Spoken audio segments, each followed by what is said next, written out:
नमस्कार साथियों, मैं नेहा आपका द स्टडी प्लेलिस्ट में एक बार फिर से स्वागत करती हूँ। आज के इस वीडियो में हम स्पीडी 2024 की अपनी डेली 50 क्वेश्चन सीरीज़ के 6वें वीडियो की ओर आगे बढ़ेंगे। तो आइए आज का वीडियो स्टार्ट करते हैं। तो आज का पहला क्वेश्चन देखते हैं। दुनिया के सबसे ऊंचे रेलवे पुल चेनाब ब्रिज पर भारतीय रेलवे ने पहला ट्रायल रन पूरा किया। यह किस नदी पर है? चेनाब ब्रिज की बात चल रही है, जो कि दुनिया का सबसे ऊंचा रेलवे पुल है।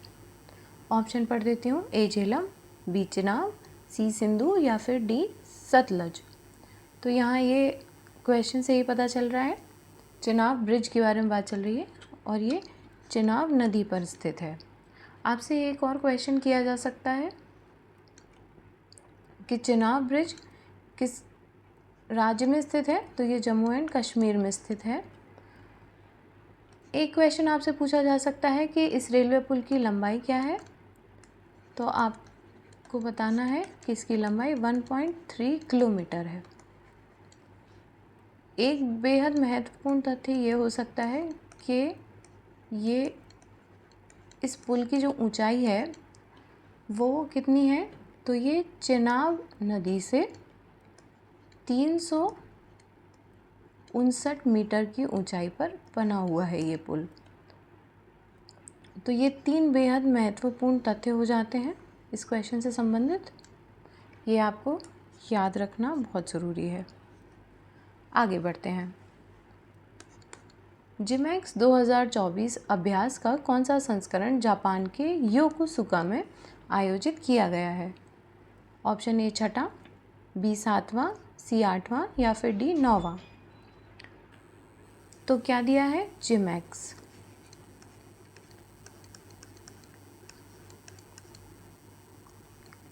तो यहाँ J stands for Japan, I stands for India और ये है मैरीटाइम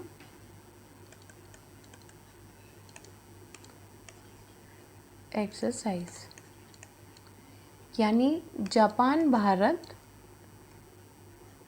समुद्री अभ्यास।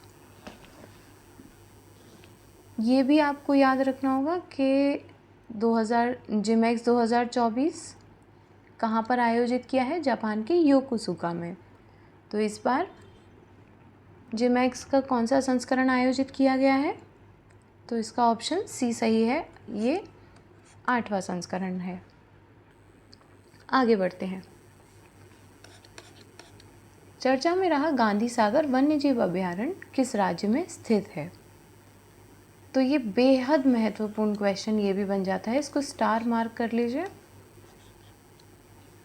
Option A Rajasthan, B Madhya Pradesh, सी पंजाब या फिर डी बिहार। तो इसका सही उत्तर है ऑप्शन बी मध्य प्रदेश। मध्य प्रदेश में स्थित है कौन? गांधी सागर वन्यजीव अभयारण्य, वाइल्ड लाइफ सेंचुरी। ये क्यों महत्वपूर्ण है? क्योंकि आपको याद होगा कि जो प्रोजेक्ट टाइगर है, प्रोजेक्ट टाइगर का पहला संस्करण 2022 में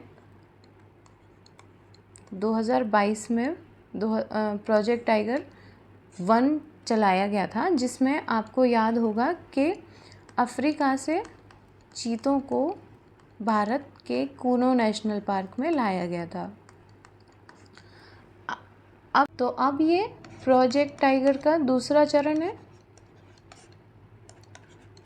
जिसमें केन्या से चीतों को भारत के गांधी सागर वन्य जीव अभयारण्य में लाया जा रहा है। तो इसके साथ ये बेहद महत्वपूर्ण क्वेश्चन हो जाता है। इसको और डिटेल में पढ़कर जाइएगा, प्रोजेक्ट टाइगर के बारे में पढ़कर जाइएगा, पहले संस्करण और दूसरे संस्करण के बारे में अच्छे से आपको पढ़कर जाना है। आगे चलते हैं, मैं इसे इरेज कर देती हूँ। अगला क्वेश्चन, उत्तराखंड में अल्मोड़ा के बिनसर वन्यजीव अभयारण्य में जंगल की आग को नियंत्रित करने के लिए M17 हेलीकॉप्टर किसने तैनात किया? बिनसर वन्यजीव अभयारण्य। तो ये कहाँ पर है? उत्तराखंड के अल्मोड़ा में है। तो यहाँ पर अभी रिसेंटली आग लग गई थी, तो उस आग पर नियंत्रण पाने के लिए M17 हेलीकॉप्टर तैनात किए गए थे। तो वो किसने किए थे? वो किए थे भारतीय वायुसेना ने। ठीक है, आगे बढ़ते हैं। Question number 255। माफ कीजिए।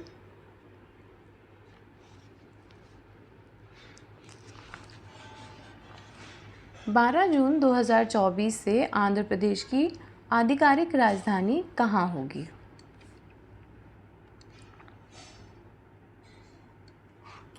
ए सिकंदराबाद, बी अमरावती, सी हैदराबाद या फिर डी विशाखापट्टनम।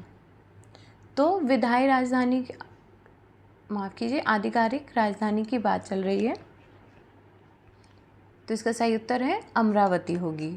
इसके साथ आपको याद रखना होगा, मैं इसे इरेज कर देती हूँ, कन्फ्यूजन ना हो। तो इसकी राजधानी, आधिकारिक राजधानी अमरावती है। विशाखापट्टनम जो है इसकी विधायी राजधानी है, विधायी राजधानी है। ठीक है, और इसकी जो आपसे ये भी पूछा जा सकता है कि न्यायिक राजधानी कौन सी है?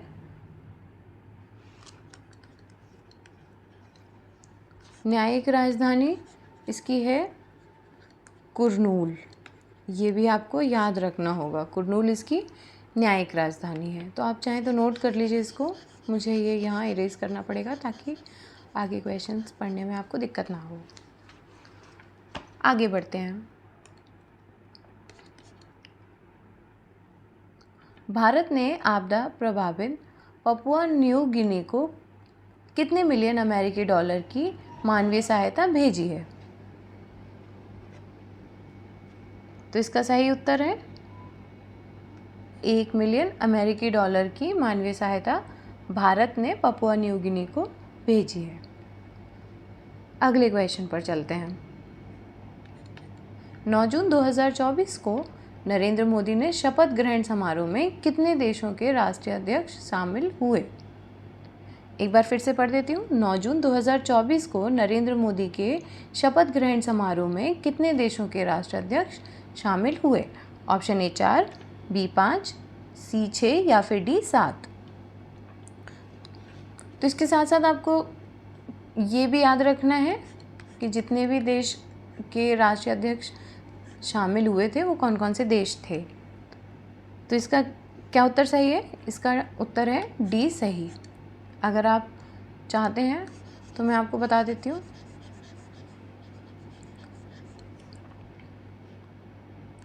कौन कौन शामिल हुआ था? इसमें शामिल हुआ था बांग्लादेश, आप चाहें तो पूरा लिख लीजिए इसको। श्रीलंका शामिल हुआ था, सेशल्स शामिल हुआ था, नेपाल शामिल हुआ था, मॉरिशस शामिल हुआ था और मालदीव शामिल हुआ था। तो ये कितने देश हो गए? ये 7 देश हो गए। ठीक है, 2024 यानी कि जो 18वीं लोकसभा के समय प्रधानमंत्री नरेंद्र मोदी का जो शपथ ग्रहण समारोह हुआ था उसमें 7 देशों के राष्ट्राध्यक्ष शामिल हुए थे। आगे बढ़ते हैं। मोदी कैबिनेट 3.0 के नए मंत्रिमंडल में बिहार से कितने केंद्रीय मंत्री एवं राज्य मंत्री बनाए गए हैं? तो बताना है आपको कितने नए केंद्रीय मंत्री और राज्य मंत्री बनाए गए हैं। तो इसका सही उत्तर है 4 केंद्रीय मंत्री बिहार से और 4 राज्य मंत्री बनाए गए हैं।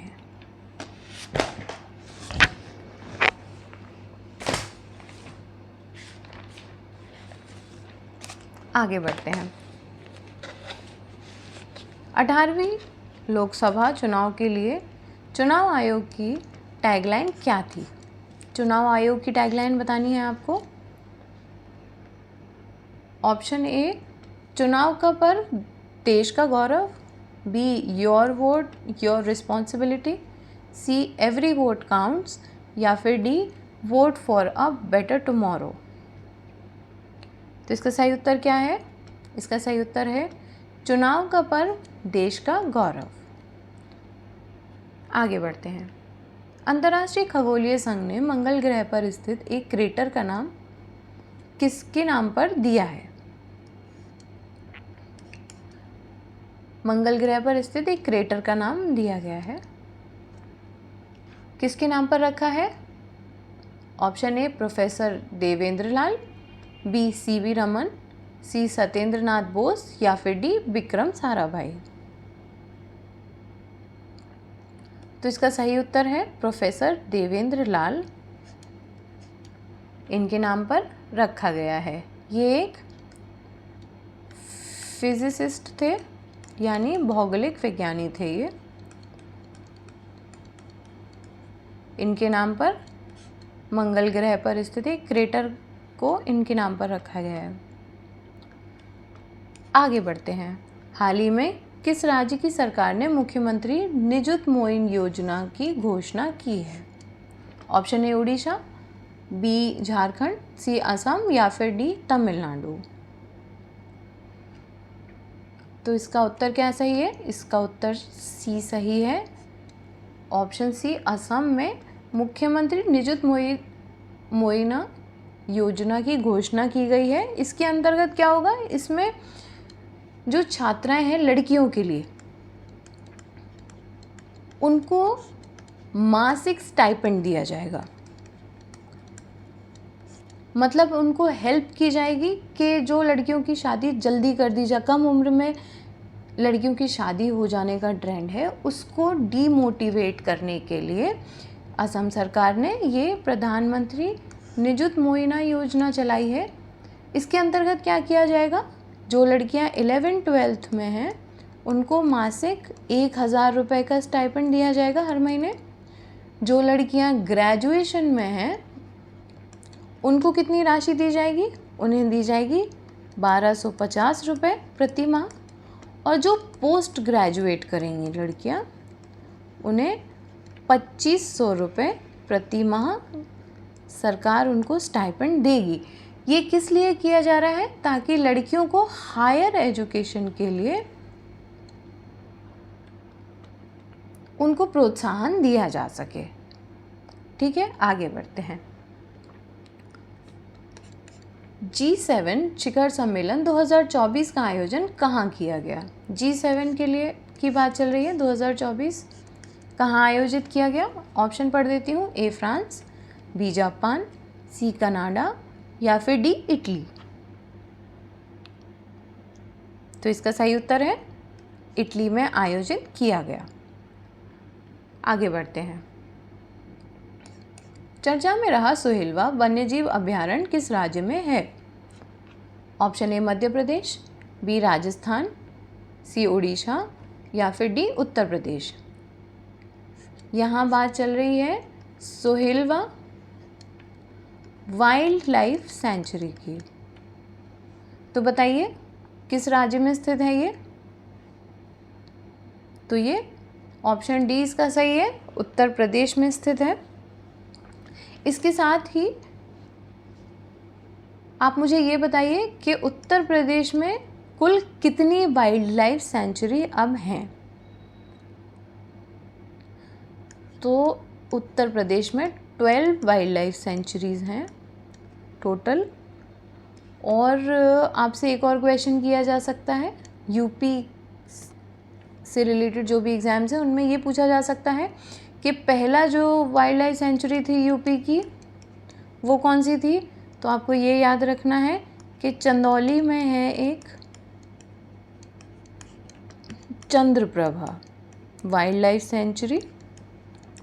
चंद्रप्रभा उत्तर प्रदेश की पहली घोषित वाइल्ड लाइफ सेंचुरी थी, जिसे कब घोषित किया गया था वाइल्ड लाइफ सेंचुरी? 1957 में। ये कुछ फैक्ट्स हैं जिनको एक बार फिर से रिवाइज करके जाइएगा इस तरह के क्वेश्चंस अक्सर पीसीएस में पूछ लिए जाते हैं। आगे बढ़ते हैं।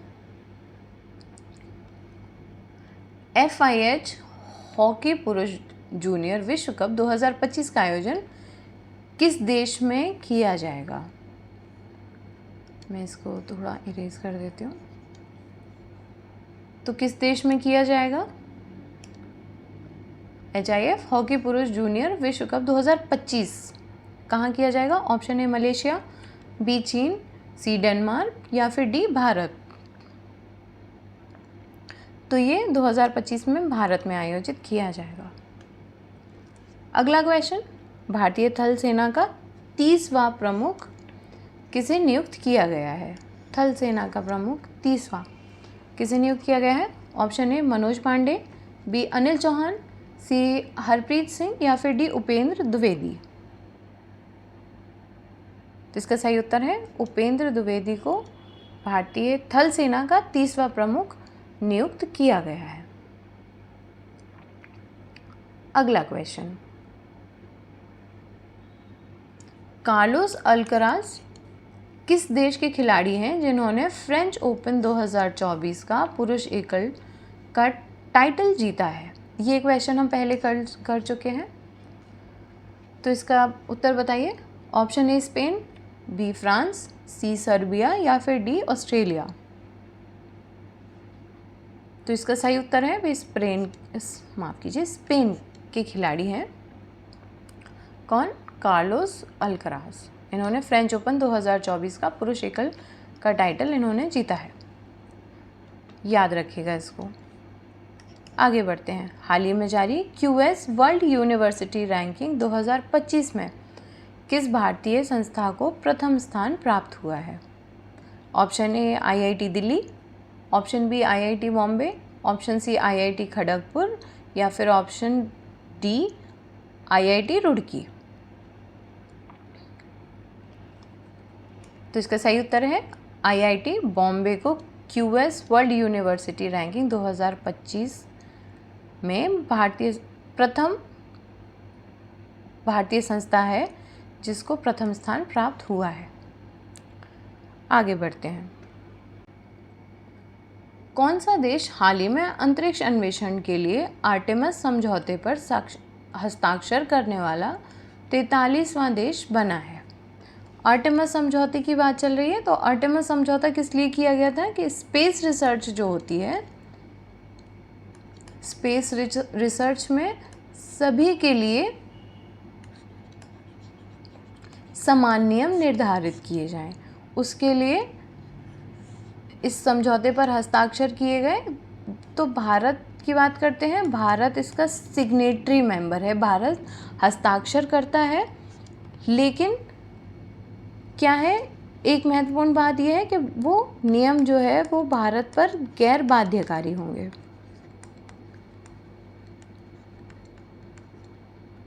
भारत बाउंड नहीं होगा, लेकिन हाँ, भारत इस चीज़ का समर्थन करता है कि स्पेस रिसर्च में, जैसे आप मून पर जाएं या फिर मार्स पर रिसर्च करना चाहें या आउटर स्पेस में रिसर्च करना चाहते हैं जो देश, उनके लिए सभी के लिए समान क्या है अवसर हो और सभी के लिए समान नियम। उससे संबंधित है आर्टेमिस समझौता। तो इसका 43वां सदस्य अभी रिसेंटली कौन बना है? तो इसका सही उत्तर है सी आर्मेनिया इसका 43वां सदस्य बना है। आगे बढ़ते हैं। संयुक्त राष्ट्र ने हाल ही में किस तिथि को अंतर्राष्ट्रीय खेल दिवस के रूप में मान्यता दी है? ऑप्शन ए 1 जून, बी 9 जून, सी 10 जून या फिर डी 11 जून। तो इसका सही उत्तर है 11 जून को संयुक्त राष्ट्र ने अंतर्राष्ट्रीय खेल दिवस के रूप में मान्यता दी है। अगला क्वेश्चन, फ्रेंच ओपन 2024 का महिला एकल खिताब जीतने वाली इगा स्विटेक किस देश की खिलाड़ी हैं? A France, B USA, C Germany या फिर डी पोलैंड। तो इसका सही उत्तर है डी पोलैंड। इगा स्विटेक जो है वो पोलैंड की है। आगे चलते हैं। यूएन ने हाल ही में बच्चों के खिलाफ अपराध करने वाले अपराधियों की वैश्विक सूची में किस देश को जोड़ा है? बच्चों के खिलाफ अपराध करने वाले अपराधियों की वैश्विक सूची में किस देश को जोड़ा गया है? Option A Israel, B Pakistan, C Iran या फिर डी मालदीव। तो इसका सही उत्तर है इजराइल को जोड़ा है अभी अभी यूएन ने। क्वेश्चन नंबर 272, मोदी मंत्रिमंडल 2024 में कुल कितनी महिलाओं को शामिल किया गया है? तो इस बार कितनी महिलाओं को शामिल किया गया है मोदी मंत्रिमंडल में? ऑप्शन ए 5, बी 6, सी 7 या फिर डी 8। तो इसका सही उत्तर है 7 महिलाओं को मोदी मंत्रिमंडल में शामिल किया गया है इस बार। अगला क्वेश्चन, मोदी मंत्रिमंडल में इस बार कुल कितने पूर्व मुख्यमंत्री शामिल हैं? ऑप्शन ए 4, बी 5, सी 6 या फिर डी 7।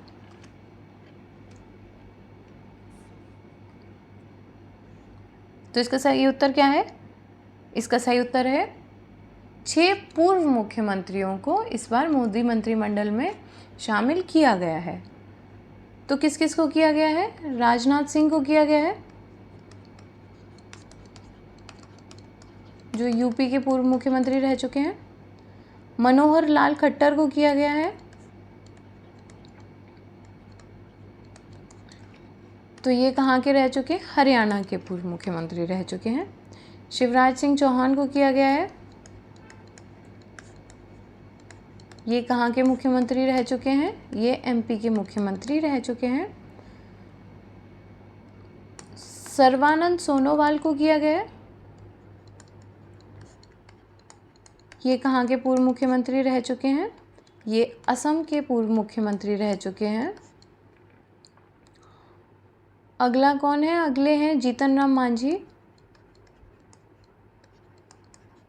ये कहाँ के रह चुके हैं? ये बिहार के पूर्व मुख्यमंत्री रह चुके हैं। और एक आखिरी है एचडी कुमारस्वामी, ये कहाँ के रह चुके हैं? ये कर्नाटक के पूर्व मुख्यमंत्री रह चुके हैं। गाइज, आप लोग मुझे कमेंट बॉक्स में बताइए कि इनको कौन कौन से मंत्रालय दिए गए हैं, ये आप मुझे कमेंट बॉक्स में प्लीज़ बताइए। आगे चलते हैं अगले क्वेश्चन की तरफ। मैं ये सब रिमूव कर देती हूँ ताकि हमें देखने में आसानी रहे।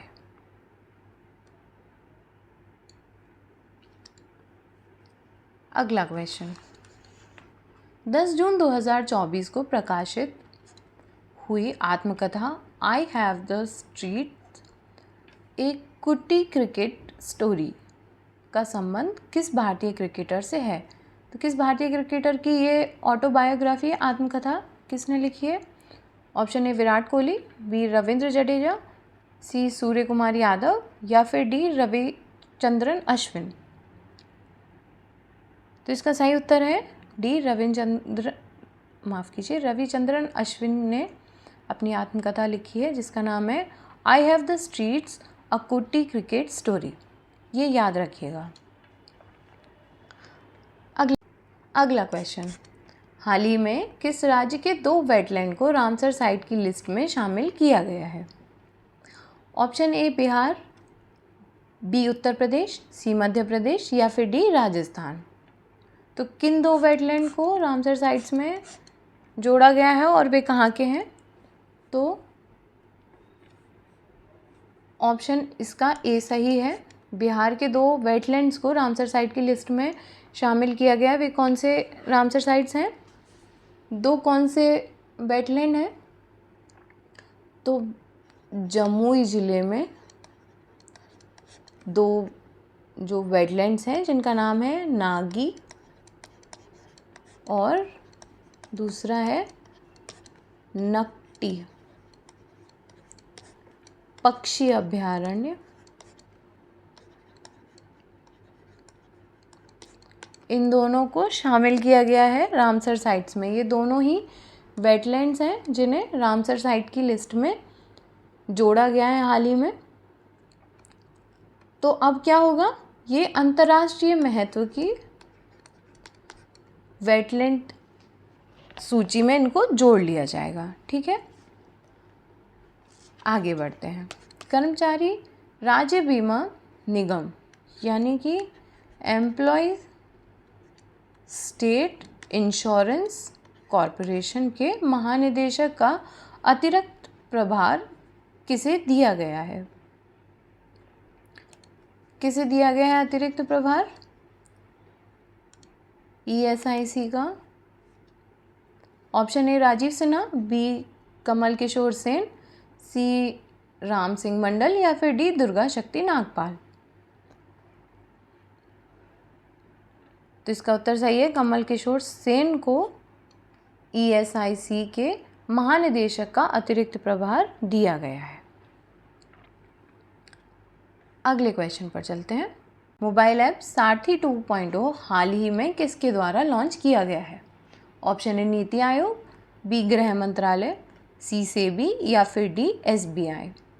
तो सबसे पहले हमें ये पता होना चाहिए कि सारथी 2.0 क्या है। तो शेयर मार्केट में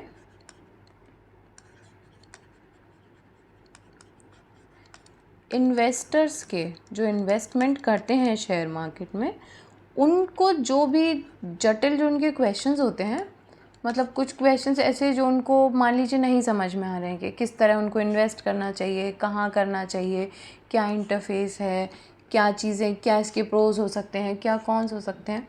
तो ये सभी प्रश्नों के उत्तर ये ऐप के माध्यम से उनको एक ही जगह पर सारे क्वेश्चंस के जवाब मिल जाते हैं। तो एक तरह से ये एक फाइनेंशियल काउंसलिंग है। ठीक है, एक तरह से ये एक फाइनेंशियल काउंसलिंग है जिसके माध्यम से आपको शेयर मार्केट से संबंधित या इन्वेस्टमेंट से संबंधित सभी प्रश्नों के जवाब एक ही प्लेटफॉर्म पर आसानी से मिल जाते हैं। तो 2.0 सारथी 2.0 क्यों लाई गई है? उसका सारथी ऐप का ये एक बेटर वर्जन है। इसमें आपको एक आसान इंटरफेस प्रोवाइड किया गया है ताकि आपको कोई भी प्रश्नों के उत्तर जानने में और भी आसानी हो सके। तो ये किसने किया है? शेयर मार्केट जो नियामक है, ये सेबी ने इसको लॉन्च किया है।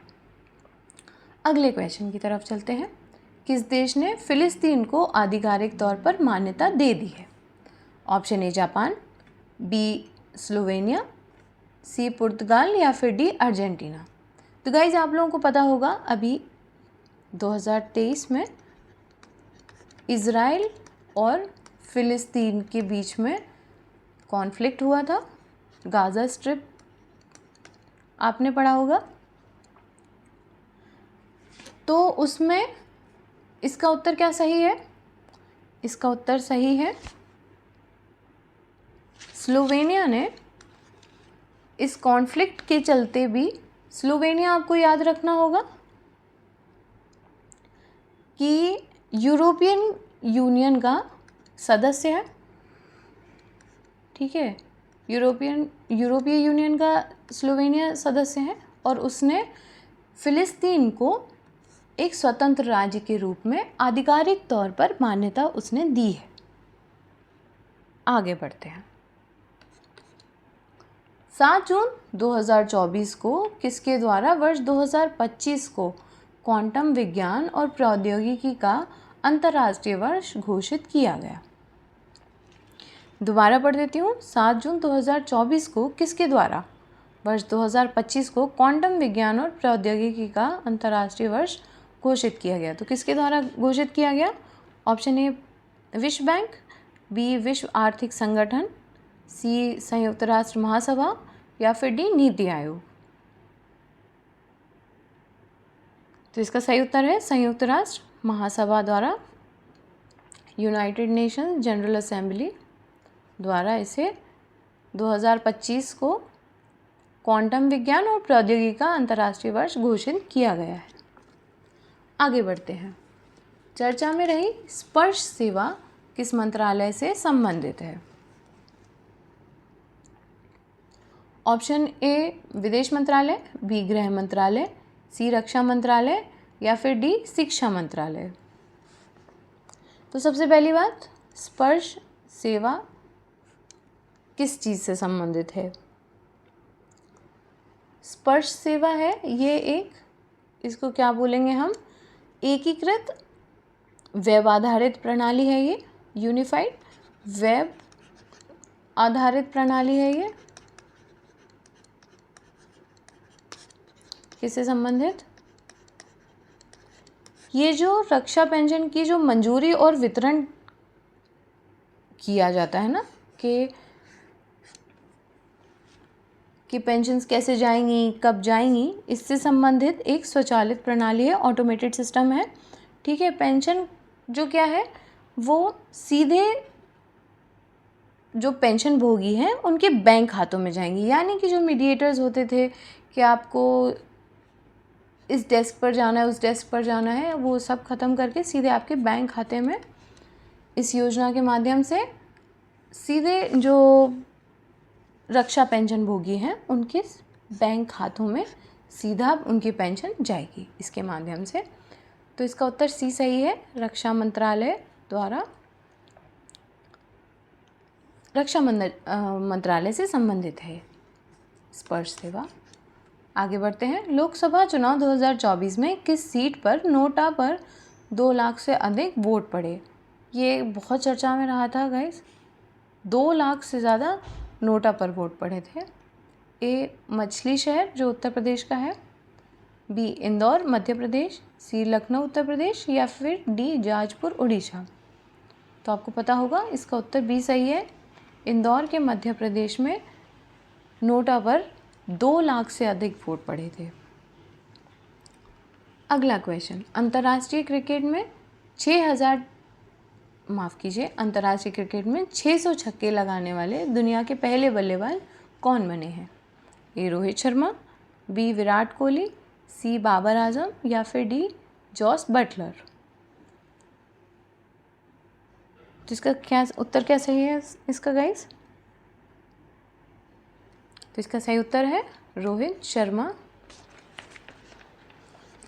अगला क्वेश्चन, हाल ही में नीले रंग की चींटी की नई प्रजाति की खोज किस राज्य में की गई है? नीले रंग की चींटी की प्रजाति कहाँ खोजी गई है? Option A Assam, B Sikkim, C Arunachal Pradesh या फिर डी मेघालय। तो इसका उत्तर सी सही है, अरुणाचल प्रदेश में मिली है ये नई प्रजाति नीले रंग की चींटी। अगला क्वेश्चन, कहाँ के उपराष्ट्रपति सोलोस चिलिमा और उनकी पत्नी सहित 9 अन्य लोगों का निधन 10 जून को एक विमान हादसे में हो गया? तो सोलोस चिलिमा बताना है कहाँ के उपराष्ट्रपति थे। Option A Malawi, B Iran, C Uganda या फिर डी अजरबैजान।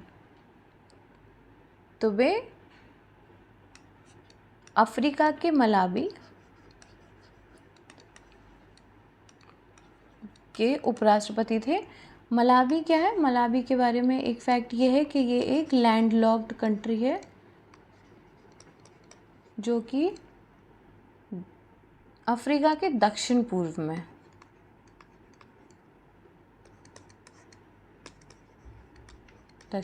में स्थित है। ठीक है, इसकी आपको मुझे ये बताना है गाइस, आप मलावी की मुझे जो कैपिटल है वो कमेंट बॉक्स में प्लीज़ बताइए। आगे बढ़ते हैं। अगला क्वेश्चन, क्लाउडिया शीनबाम किस देश की पहली महिला राष्ट्रपति बनी है? कौन? क्लाउडिया शीनबाम किस देश की पहली महिला राष्ट्रपति बनी है? Option A Panama, B Mexico, C Brazil या फिर डी अर्जेंटीना। तो वे मैक्सिको की पहली महिला राष्ट्रपति बनी है। आगे बढ़ते हैं। 2 जून को भारत के किस राज्य ने अपना 11वां स्थापना दिवस मनाया? Option A Telangana, B Andhra Pradesh, C Jharkhand या फिर डी उड़ीसा। तो इसका ऑप्शन ए सही है। आपको पता होगा कि 2 जून 2014 को तेलंगाना राज्य की स्थापना हुई थी। आगे बढ़ते हैं। भारत और कौन सा देश मिलकर संयुक्त तौर पर पृथ्वी के तापमान की निगरानी के लिए तृष्णा उपग्रह पर काम कर रहा है? भारत किसके साथ तृष्णा उपग्रह पर काम कर रहा है और ये किससे संबंधित है, ये भी आपको याद रखना है। पृथ्वी के तापमान की निगरानी के लिए। ऑप्शन ए रूस, बी जापान, सी फ्रांस या फिर डी जर्मनी। तो भारत फ्रांस के साथ मिलकर इस पर काम कर रहा है। अगला क्वेश्चन, किस देश ने आधिकारिक तौर पर अपनी अंतरिक्ष एजेंसी लॉन्च की है? Option A Korea, B Brazil, C Pakistan या फिर डी केन्या। किसकी बात चल रही है? आधिकारिक तौर पर अंतरिक्ष एजेंसी लॉन्च की है।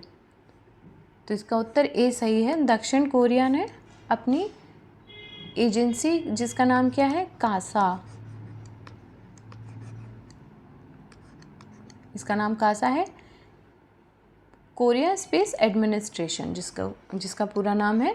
ठीक है, तो ये क्या करेगा? एरोस्पेस से संबंधित कई बिजनेस, जो उद्यम और उद्योग व्यापारों को चालू करेगा, जिसके माध्यम से जो साउथ कोरिया है दुनिया की टॉप 5 अंतरिक्ष शक्तियों की श्रेणी में शामिल हो सके। तो इसका उत्तर ए सही है, साउथ कोरिया। आगे बढ़ते हैं। हाल ही में किस देश ने इजरायली पासपोर्ट धारकों के प्रवेश पर प्रतिबंध लगा दिया है? इजरायली पासपोर्ट धारकों के प्रवेश पर किसने प्रतिबंध लगाया है? Option A Maldives, B Bharat, C Nepal या फिर डी भूटान। तो ये प्रतिबंध मालदीव ने लगाया है। अगला क्वेश्चन, 5 जून को विश्व पर्यावरण दिवस की कौन सी वर्षगांठ मनाई गई है? तो इसके साथ आपको ये भी पता होना चाहिए कि विश्व पर्यावरण दिवस सबसे पहले कब मनाया गया था।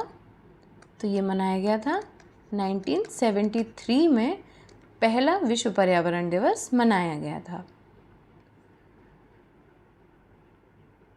तो इस बार कौन सी वर्षगांठ मनाई गई है उसकी?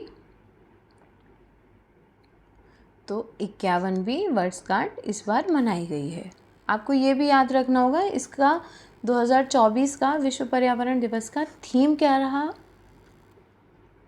तो इसका थीम था भूमि बहाली, मरुस्थलीकरण और सूखा सहनशीलता। इसके साथ ही एक नारा भी दिया गया इसके अंतर्गत, तो वो क्या था? हमारी भूमि हमारा भविष्य। लिख देती हूँ, हमारी भूमि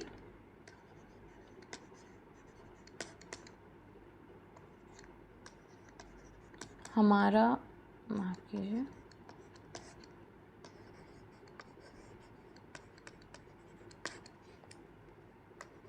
हम हैं, हैशटैग, हम लोग बहुत हैशटैग की बात करते हैं ना गाइस, हम हैं हैशटैग जेनरेशन रिस्टोरेशन। तो ये इसका नारा था, ये आपको याद रखना होगा और इसकी थीम आपको याद रखनी होगी। अगले क्वेश्चन की तरफ चलते हैं। संयुक्त राष्ट्र में भारत की पहली महिला स्थायी प्रतिनिधि कौन थी जो रिटायर हो गई हैं? तो बताइए आप लोग, संयुक्त राष्ट्र में भारत की पहली महिला स्थायी प्रतिनिधि कौन थी जो अब रिटायर हो गई हैं? Option A Pranjal Patil, B Shweta Agarwal, C Ruchira Kamboj या फिर डी सृष्टि जैन देशमुख। तो इसका सही उत्तर है रुचिरा कंबोज अब रिटायर हो गई हैं। वे भारत की पहली महिला स्थायी प्रतिनिधि बनी थी संयुक्त राष्ट्र में। आगे बढ़ते हैं। हाल ही में नीति आयोग का निदेशक किसे नियुक्त किया गया है? तो आप लोगों को बताएं नीति आयोग का निदेशक किसे नियुक्त किया गया है। Option A Govind Jha, B Ashish Kumar Das, option C Gopal Singh या फिर डी अमित पाल। तो इसका उत्तर सही है, आशीष कुमार दास को हाल ही में नीति आयोग का निदेशक नियुक्त किया गया है। अगला क्वेश्चन, अंतर्राष्ट्रीय श्रम संगठन ILO की हालिया जारी रिपोर्ट के अनुसार 2024 में वैश्विक बेरोजगारी दर कितना रहने का अनुमान है। Option A 4.9%, option B 5.9%, option C 4.8% या फिर ऑप्शन डी 3.9%। तो इसका सही उत्तर क्या है? इसका सही उत्तर है 4.9% बेरोजगारी दर रहने का अनुमान किया है। किसने? ILO ने।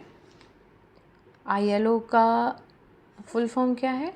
International Labour organisation.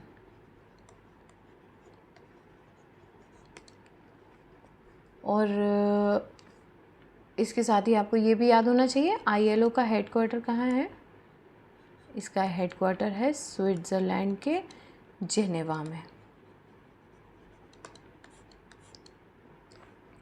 आगे बढ़ते हैं। चांग-ई 6 यान हाल ही में चंद्रमा पर किस देश द्वारा भेजा गया है? ये बहुत आसान है guys. Option A Japan, B चीन, सी भारत या फिर डी फ्रांस। तो किसने चांग-ई 6 को चंद्रमा पर भेजा है? तो ऑप्शन बी सही है इसका, चीन ने भेजा है। अगला क्वेश्चन, DRDO ने हाल ही में रुद्रा AM-2 मिसाइल का सफल परीक्षण किया। यह किस प्रकार की मिसाइल है? ऑप्शन ए सतह से सतह, बी हवा से सतह, सी हवा से हवा या फिर डी इनमें से कोई नहीं। तो ये किस प्रकार की मिसाइल है गाइस? तो ये हवा से सतह पर मार करने वाली मिसाइल है। कौन? Rudra AM-2 missile. आगे बढ़ते हैं। बहुराष्ट्रीय सैन्य अभ्यास रेड फ्लैग 2024 का आयोजन किस देश में किया गया? बहुराष्ट्रीय सैन्य अभ्यास है ये red flag 2024। Option A Bharat, option B Japan, option C France या फिर ऑप्शन डी USA। तो इसका सही उत्तर क्या है? इसका सही उत्तर है USA में किया गया है।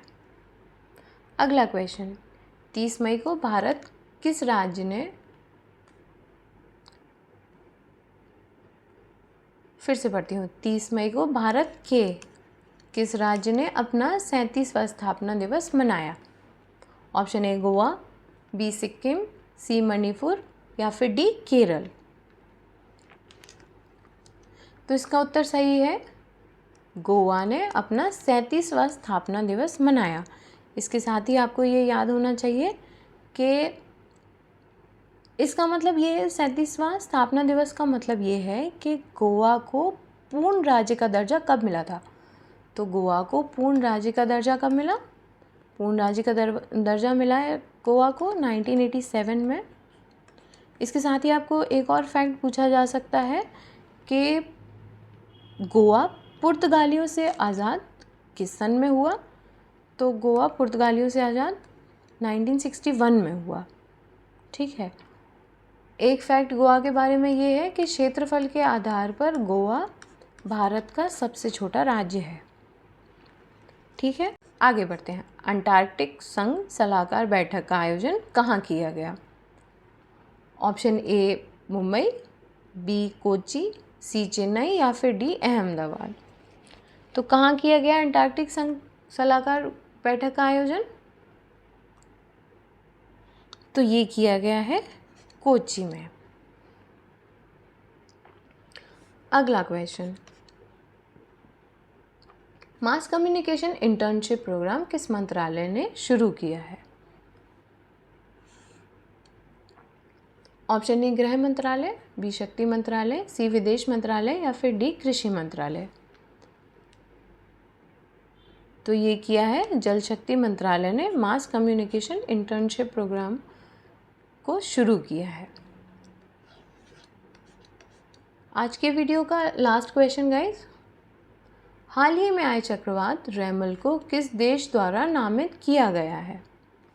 Option A Bengal, B Oman, C Pakistan या फिर डी ईरान। तो किस देश ने इस चक्रवात को रेमल नाम दिया है? तो ये दिया है ओमान ने। तो इसी के साथ ये वीडियो हमारा जो वीडियो 6 है गाइस वो समाप्त होता है। आशा करती हूँ आप सभी के लिए ये वीडियो हेल्पफुल रहा होगा। अगर आपको गाइस हमारी ये सीरीज़ पसंद आ रही है तो प्लीज़ हमारे वीडियोस को लाइक कीजिए, हमारे चैनल को सब्सक्राइब कीजिए और जो कमियाँ या हमें अप्रिशिएट करने के लिए आप कमेंट बॉक्स में अपने कमेंट्स हमारे लिए छोड़ सकते हैं, ताकि हम उस फीडबैक को यूज़ करके अपने आप को और बेहतर बना सकें। ओके गाइस, आपसे मेरी मुलाकात अब नेक्स्ट वीडियो में होगी। तब तक के लिए बाय बाय।